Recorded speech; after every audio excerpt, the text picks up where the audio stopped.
All right, I'm going to do a couple of on-the-fly book talks. We have 3 of these vintage books by Susan Bates called 101 Ways to Improve Your Knitting. And I think I've talked about this before. I think I went through a few videos about this handy back book of hints. And most of the hints in here probably you could pick up, but I find it interesting. Like, I've listened to some other knitters and their handy hints of things. And there's lots of room for disagreement.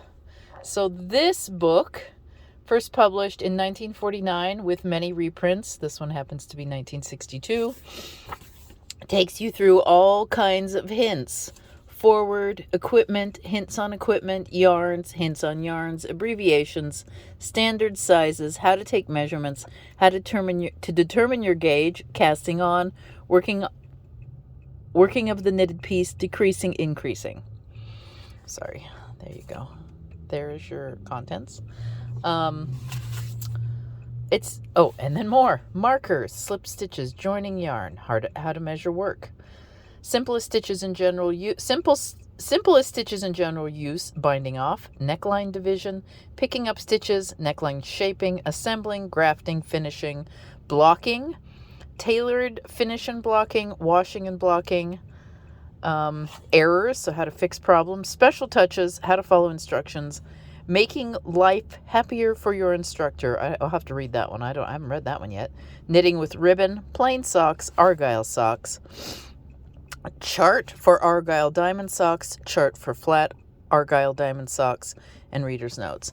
So Barbara Abbey is a professional home ec person.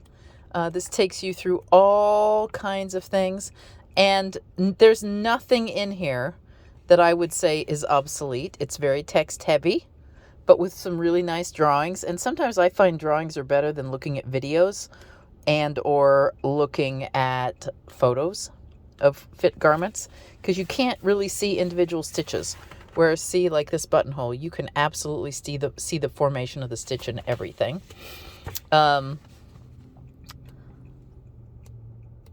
Fine finishes.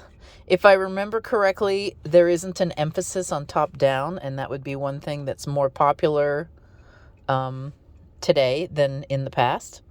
This is interesting. So you have a plain sock pattern right here, and this is a traditional heel flap pattern.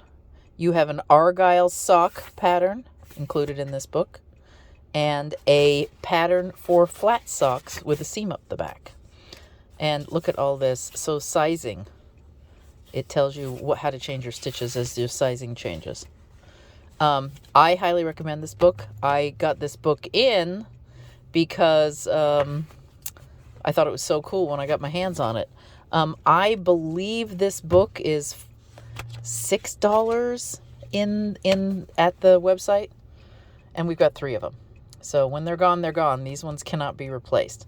There may be price differences on some of the ones that are a little more battered than others, but this is a gem that I will always have in my library.